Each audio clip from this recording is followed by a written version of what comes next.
boys and girls. I'm going to read you the story of Peter Rabbit. I know you heard the story yesterday, but I wanted to read you the story again, but this time I wanted you to notice that the illustrations are different. This is the same story written by Beatrix Potter, but the illustrator is David McPhail, so the pictures will be a little bit different. When you finish listening to the story, you'll use this to answer some questions or to do some work on Seesaw. All right, this is the tale of Peter Rabbit, written by Beatrix Potter, but illustrated by David McPhail. Once upon a time, there were 4 rabbits, and their names were Flopsy, Mopsy, Cottontail, and Peter. They lived with their mother in a sandbank underneath the root of a very big fir tree. "Now, my dears," said old Mrs. Rabbit one morning, "you may go into the fields or down the lane, but don't go into Mr. McGregor's garden. Your father had an accident there, and he was put in a pie by Mrs. McGregor. Now run along and don't get into mischief. I'm going out." Then old Mrs. Rabbit took a basket and her umbrella and went through the wood to the baker's.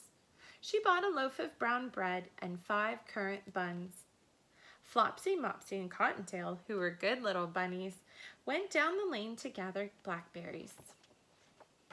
But Peter, who was very naughty, ran straight away to Mr. McGregor's garden and squeezed under the gate.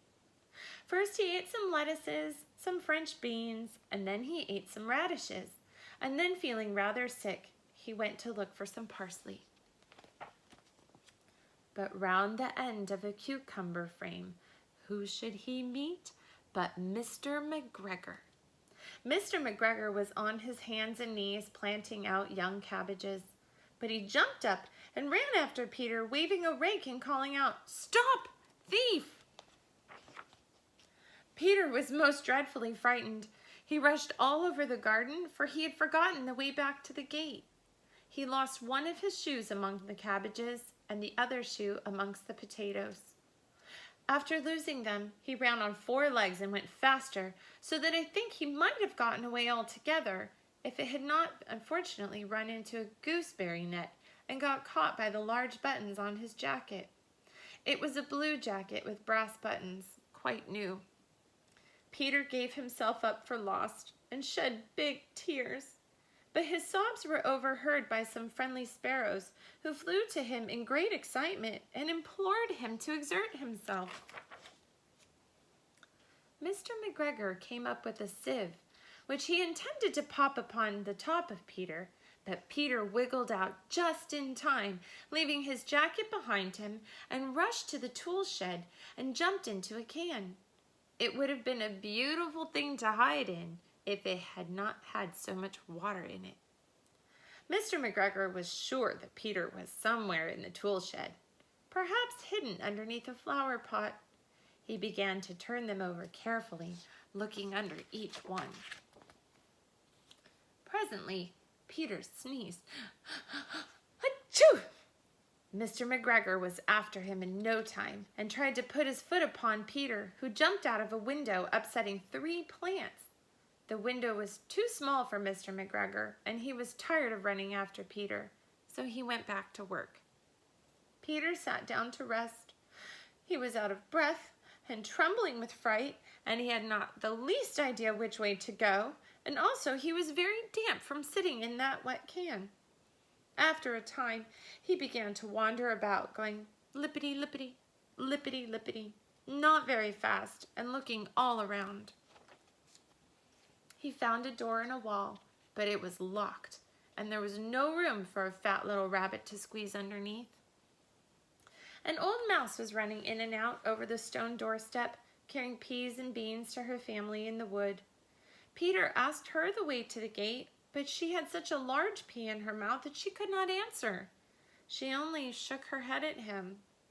Peter began to cry. Then he tried to find his way across the garden and became more and more puzzled. Presently, he came to a pond where Mr. McGregor filled his water cans. A white cat was staring at some goldfish. She sat very, very still, but now and then The tip of her tail twitched as if it were alive. Peter thought it was best to go away without speaking to her. He had heard about cats from his cousin, little Benjamin Bunny. He went back toward the tool shed, but suddenly, quite close to him, he heard the noise of a hoe. Scritch, scratch, scratch, scritch. Peter scuttered underneath the bushes. But presently, as nothing happened, he came out and climbed upon a wheelbarrow and peeped over. The first thing he saw was Mr. McGregor hoeing onions. His back was turned towards Peter, and beyond him was the gate. Peter got down very quietly off the wheelbarrow and started running as fast as he could go along a straight walk behind some blackcurrant bushes. Mr. McGregor caught sight of him at the corner, but Peter didn't care. He slipped under the gate and was safe at last in the wood outside the garden.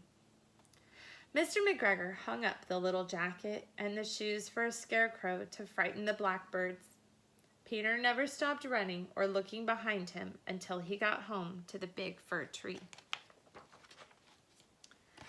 He was so tired that he flopped down on the nice soft sand on the floor of the rabbit hole and shut his eyes. His mother was busy cooking. She wondered what he had done with his clothes. This was the second little jacket and pair of shoes that Peter had lost in a fortnight. I am sorry to say that Peter was not very well during the evening. His mother put him to bed and made some chamomile tea, and she gave a dose of it to Peter. 1 tablespoon to be taken at bedtime. But Flopsy, Mopsy, and Cottontail had bread and milk and blackberries for supper. The end. I hope you enjoyed hearing the story again. Bye!